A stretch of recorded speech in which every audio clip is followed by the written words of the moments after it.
नमस्कार दोस्तों, स्वागत है आपका हमारे YouTube चैनल में। आपके लिए लेकर आए हैं एक प्रेरणादायक कहानी। कहानी का शीर्षक है बेटे की जिद और उसकी पारिवारिक भूमिका। आइए कहानी शुरू करते हैं। आज फिर बेटा बिना कुछ खाए घर से जा रहा था, तो माँ ने बेटे से कहा, बेटा थोड़ा खाना खाकर जा, 2 दिन से तूने कुछ नहीं खाया। तो बेटे ने कहा, देखो मम्मी, मैंने मेरी 12वीं बोर्ड की परीक्षा के बाद सेकेंड हैंड बाइक मांगी थी और पापा ने वादा किया था कि जरूर लेकर देंगे। आज मेरा अंतिम पेपर है। दीदी को बोल देना कि जैसे ही मैं परीक्षा देकर बाहर आऊंगा, तब वह पैसे लेकर मुझे बाहर ही खड़ी मिल जाए। मेरे दोस्त की पुरानी बाइक मुझे आज ही लेनी है। और हाँ मम्मी, यदि दीदी वहां पैसे लेकर नहीं आई, तो मैं घर वापस नहीं आऊंगा। एक गरीब घर में बेटे मोहन की जिद और माता की लाचारी आमने सामने टकरा रही थी। माँ ने कहा, बेटा तेरे पापा तुझे बाइक लेकर देने ही वाले थे, लेकिन पिछले महीने अचानक एक्सीडेंट हो गया। इससे पहले माँ अपनी बात पूरी कर पाती, उससे पहले मोहन बोल पड़ा, मैं कुछ नहीं जानता, मुझे तो बाइक चाहिए तो चाहिए। ऐसा बोलकर अपनी मम्मी को गरीबी और लाचारी की मझधार में छोड़कर घर से बाहर निकल गया। 12वीं बोर्ड की परीक्षा के बाद मोहन सर एक अनोखी परीक्षा का आयोजन करते थे। हालांकि मोहन सर का विषय गणित था, किंतु विद्यार्थियों को जीवन का गणित भी समझाते थे। उनके सभी विद्यार्थी यह परीक्षा जरूर देने आते थे। इस साल परीक्षा का विषय था मेरी पारिवारिक भूमिका। मोहन परीक्षा कक्षा में आकर बैठ गया। उसके मन में गांठ बांध ली कि यदि मुझे बाइक लेकर नहीं देंगे तो मैं घर नहीं जाऊंगा। मोहन सर ने क्लास में सभी को पेपर बांट दिए। पेपर में कुल 10 प्रश्न थे। उत्तर देने के लिए 1 घंटे का समय दिया गया था। मोहन पहले प्रश्न पढ़ा, आपके घर में आपके पिताजी, माताजी, बहन, भाई और आप कितने घंटे काम करते हो, विस्तार से बताइए। मोहन ने तुरंत जवाब लिखना शुरू कर दिया। पापा सुबह 6 बजे टिफिन के साथ अपनी ऑटो रिक्शा लेकर निकल जाते हैं और रात को 9 बजे घर वापस आते हैं। ऐसे में वह लगभग 15 घंटे काम करते हैं। मम्मी भी सुबह 4 बजे उठकर पापा का टिफिन तैयार करती है, बाद में घर का सारा काम करती है, दोपहर को सिलाई का काम करती है और सभी लोगों के सो जाने के बाद वह सोती है। मम्मी रोज लगभग 16 घंटे काम करती है। दीदी सुबह कॉलेज जाती है और शाम को 4 से 8 बजे तक पार्ट टाइम जॉब करती है और रात को मम्मी के काम में मदद करती है, लगभग 12 से 13 घंटे काम करती है। मैं सुबह 6 बजे उठता हूँ और दोपहर को स्कूल से आकर खाना खाकर आराम से सो जाता हूँ।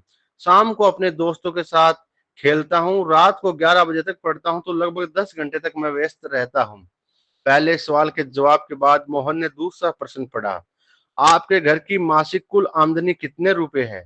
तो मोहन ने जवाब लिखना शुरू किया, मेरे पापा की आमदनी लगभग 10,000, मम्मी और दीदी मिलाकर 5,000 जोड़ लेती हैं तो कुल आमदनी हमारे घर की 15,000 रुपए होगी। प्रश्न नंबर 3 था, मोबाइल रिचार्ज प्लान, आपकी मनपसंद टीवी पर आ रही 3 सीरियलों के नाम, शहर के सिनेमा हॉल का पता और अभी वहां चल रही मूवी का नाम। सभी प्रश्नों के जवाब आसान होने के कारण मोहन ने फटाफट 2 मिनट में लिख दिए। अब बारी थी प्रश्न नंबर 4 की और 4 नंबर प्रश्न था, 1 किलो आलू और भिंडी की कीमत क्या है? 1 किलो गेहूं, चावल और तेल की कीमत बताइए। जहां पर घर का गेहूं पिसाने जाते हो, उस आटा चक्की का पता भी बताइए। मोहन को इस सवाल का जवाब नहीं आया। उसे समझ में आया कि हमारे दैनिक आवश्यक जरूरत की चीजों के बारे में उसे थोड़ा भी पता नहीं। मम्मी जब भी कोई काम बताती थी तो मना कर देता था। आज उसे समझ में आया कि बेकार की चीज, मोबाइल रिचार्ज, मूवी का ज्ञान ही जरूरी नहीं, अपने घर के कामों की समझ होना भी जरूरी है। प्रश्न नंबर 5 था, आप अपने घर में भोजन को लेकर कभी तकरार या गुस्सा करते हैं? तो मोहन ने सोचकर जवाब दिया, हाँ, मुझे आलू के सिवा कोई भी सब्जी पसंद नहीं। यदि मम्मी और कोई सब्जी बनाए तो मेरे घर में झगड़ा होता है। कई बार मैं बिना खाना खाकर उठ खड़ा हो जाता हूँ। इतना लिखते ही मोहन को याद आया कि आलू की सब्जी से मुंह में को गैस की तकलीफ होती है, पेट में दर्द होता है। मम्मी अपनी सब्जी में एक बड़ी चम्मच अजवाइन डालकर खाती है। एक दिन मैंने गलती से मम्मी की सब्जी खा ली थी और फिर मैं थूक दिया था और फिर पूछा था कि मम्मी, तुम इतनी कड़वी सब्जी क्यों खाती हो? तब दीदी ने बताया था कि हमारे घर की स्थिति अच्छी नहीं है कि हम दो सब्जी बनाकर खाएं। तुम्हारी जिद के कारण मम्मी बेचारी क्या करे। मोहन ने अपनी यादों से बाहर आकर अगले प्रश्न को पढ़ा। अगला प्रश्न नंबर 6 था। आपने अपने घर में की हुई आखिरी जिद के बारे में लिखिए। मोहन ने जवाब लिखना शुरू किया। मेरी बोर्ड की परीक्षा पूर्ण होने के बाद दूसरे ही दिन बाइक के लिए जिद की थी। पापा ने कोई जवाब नहीं दिया था और मम्मी ने समझाया कि घर में पैसे नहीं है, लेकिन मैं नहीं माना। मैंने 2 दिन से घर में खाना खाना भी छोड़ दिया है। जब तक बाइक नहीं लेकर देंगे मैं खाना नहीं खाऊंगा और आज तो मैं वापस घर ही नहीं जाऊंगा, यह कहकर निकला हूँ।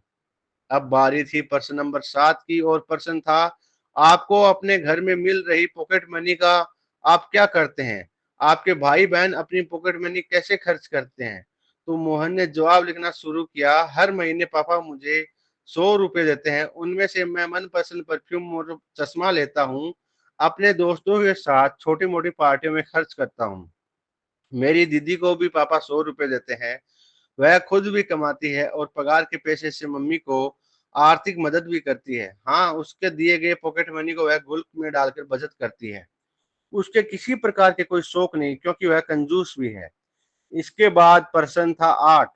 आप अपनी खुद की पारिवारिक जिम्मेदारी को समझते हैं? यह प्रश्न अटपटा और मुश्किल होने के बाद भी मोहन ने जवाब लिखना शुरू किया। परिवार के साथ जुड़े रहना चाहिए, एक दूसरे के प्रति समझदारी से व्यवहार करना चाहिए, एक दूसरे की मदद करनी चाहिए और ऐसे अपनी जिम्मेदारी निभानी चाहिए। यह लिखते लिखते ही अंतर आत्मा से आवाज आई, ए रे मोहन, तुम खुद अपनी पारिवारिक जिम्मेदारी को योग्य रूप से निभा रहे हो क्या? अंतर आत्मा से ही जवाब आया, नहीं, बिल्कुल नहीं। प्रश्न नंबर 9 था, आपके परिणाम से आपके माता पिता खुश हैं? क्या वह अच्छे परिणाम के लिए आपसे जिद करते हैं, आपको डांटते रहते हैं? इस प्रश्न का जवाब लिखने से पहले मोहन की आंखें भर आई। अब वह परिवार के प्रति अपनी भूमिका बराबर समझ चुका था। उसने लिखने की शुरुआत की कि वैसे तो मैं कभी भी मेरे माता पिता को आज तक संतोषजनक परिणाम नहीं दे पाया हूँ, लेकिन इसके लिए उन्होंने कभी भी जिद नहीं की। मैं बहुत बार अच्छे रिजल्ट के प्रॉमिस तोड़े हैं, फिर भी हल्की सी डांट के बाद वही प्रेम बना रहता है। इसके बाद आखिरी प्रश्न था प्रश्न नंबर 10। पारिवारिक जीवन में असरकारक भूमिका निभाने के लिए इन छुट्टियों में आप कैसे अपने परिवार की मदद करेंगे? जवाब में मोहन की कलम चले इससे पहले उसकी आंखों से आंसू बहने लगे। जवाब लिखने से पहले ही कलम रुक गई। बेंच के नीचे मुंह रखकर रोने लगा। फिर से कलम उठाई, तब भी वह कुछ ना लिख पाया। 10वें प्रश्न का जवाब दिए बगैर उसने पेपर सबमिट कर दिया और बाहर आ गया। स्कूल के दरवाजे पर दीदी को देखकर मोहन उसकी ओर दौड़ पड़ा। जैसे ही दीदी के पास पहुंचा, दीदी ने कहा, भाई यह ले 8,000, मम्मी ने कहा कि बाइक लेकर ही आना। दीदी ने मोहन को पैसे पकड़ा दिए। मोहन ने पूछा, कहाँ से लाई हो पैसे? तब दीदी ने बताया, मैंने मेरे ऑफिस से 1 महीने की सैलरी एडवांस मांग ली। मम्मी भी जहाँ काम करती है वहीं से उधार ले लिया और मेरी पॉकेट मनी की बचत से निकाल लिए। पैसा करके तुम्हारी बाइक के पैसे की व्यवस्था हो गई। मोहन की दृष्टि पैसों पर स्थिर हो गई थी। दीदी फिर बोली, भाई मम्मी को बोलकर निकले थे कि पैसे नहीं दोगे तो मैं घर नहीं आऊंगा। अब तुम्हें समझना चाहिए कि तुम्हारी भी घर के प्रति जिम्मेदारी है। मुझे भी बहुत शौक है, लेकिन मैं अपने शौक के बजाय अपने परिवार को ज्यादा महत्व देती हूँ। तुम हमारे घर के सबसे लाडले हो, इसलिए पापा के पैर के फ्रैक्चर होने के बावजूद भी रोज ऑटो चलाते हैं ताकि तुझे बाइक दिलाने का अपना वादा पूरा कर सकें। बाकी तुमने तो अनेकों बार अपने वादे तोड़े ही है ना। मोहन के हाथ में पैसे देकर दीदी घर चली गई। उसी समय मोहन का दोस्त वहां अपनी बाइक लेकर आ गया। उसने अच्छे से बाइक को चमका दिया था। दोस्त ने कहा, ले मोहन, आज यह बाइक तुम्हारी।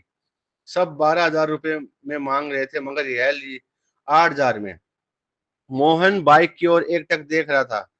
थोड़ी देर बाद बोला, दोस्त तुम अपनी बाइक उसे 12,000 को ही दे देना। मेरे पास पैसे की व्यवस्था नहीं हो पाई और होने की संभावना भी नहीं है। यह कहकर मोहन सीधा गुरुजी की केबिन में जा पहुंचा। गुरुजी ने मोहन की ओर देखा और पूछा, अरे मोहन, कैसे लिखा है पेपर में? तब मोहन बोला, सर यह कोई पेपर नहीं था, यह तो मेरे जीवन के लिए दिशा निर्देश था। मैंने एक प्रश्न का जवाब छोड़ दिया है, किंतु वह जवाब लिखकर नहीं, अपने जीवन की जवाबदेही निभाकर दूंगा। और इतना कहकर गुरुजी के चरण स्पर्श किए और अपने घर की ओर निकल पड़ा। घर पहुंचते ही मोहन ने देखा कि मम्मी पापा दीदी सब उसकी राह देख रहे थे। मोहन को देखते ही मम्मी ने पूछा, बेटा बाइक कहाँ है? मोहन ने दीदी के हाथों में पैसे थमा दिए और कहा, सॉरी मुझे बाइक नहीं चाहिए, और पापा मुझे ऑटो की चाबी दो। आज से मैं पूरी छुट्टियां ऑटो चलाऊंगा और आप थोड़े दिन आराम करेंगे। और मम्मी आज मेरी पहली कमाई शुरू होगी, इसलिए तुम अपनी पसंद की सब्जी ले आना, रात को हम सब साथ मिलकर खाना खाएंगे। मोहन के स्वभाव में आए परिवर्तन को देखकर मम्मी ने उसको गले लगा लिया और कहा, बेटा सुबह जो कहकर तुम गए थे वह बात मैंने तुम्हारे पापा को बताई थी, और इसलिए तुम्हारे पापा दुखी हो गए, काम छोड़कर घर वापस आ गए। भले ही मुझे पेट में दर्द होता हो, लेकिन आज तो मैं तेरी पसंद की ही सब्जी बनाऊंगी। तब मोहन ने कहा, नहीं मम्मी, अब मैं समझ गया हूँ कि मेरे घर परिवार में मेरी भूमिका क्या है। मैं रात को आपकी पसंद की सब्जी ही खाऊंगा। परीक्षा में आखिरी जवाब नहीं लिखा, वह प्रैक्टिकल करके दिखाना है। और हाँ मम्मी, अब गेहूं को पीसने कहाँ जाते हैं, उस आटा चक्की का नाम और पता भी मुझे दे दो। इसी समय गुरुजी ने घर में प्रवेश किया और बोले, मोहन वाह, जो जवाब तूने लिखकर नहीं दिया वह प्रैक्टिकल जीवन में कर दोगे। गुरुजी को देखकर आश्चर्यचकित हो गया और बोला, सर आप और यहाँ? तब गुरुजी बोले, मुझे मिलकर तुम चले गए, उसके बाद मैं तुम्हारा पेपर पढ़ा, इसलिए तुम्हारे घर की ओर निकल पड़ा। मैं बहुत देर से तुम्हारे अंदर आए परिवर्तन को सुना। मेरी अनोखी परीक्षा सफल रही और उस परीक्षा में तुमने पहले नंबर पाया है। ऐसा बोलकर गुरुजी ने मोहन के सर पर हाथ रख दिया और उसे आशीर्वाद दिया। मोहन ने तुरंत ही गुरुजी के पैर छुए और ऑटो रिक्शा चलाने के लिए निकल पड़ा। दोस्तों, हमारे माता पिता जीवन में बहुत परेशानियां झेलकर हमें इतना आगे बढ़ाते हैं, पढ़ाते हैं, लेकिन हम अपनी शौक को पूरा करने के चक्कर में उन्हें परेशान करते हैं। इस कहानी से हमें सीख मिलती है कि परिवार की जिम्मेदारी जब बेटा संभालने लायक हो जाता है तो उसे जिम्मेदारियां संभाल लेनी चाहिए। आपको यह कहानी कैसी लगी, कमेंट बॉक्स में हमें जरूर बताएं। साथ ही आप हमारे चैनल पर नए हो तो चैनल को सब्सक्राइब करें, लाइक करें और शेयर करें। धन्यवाद।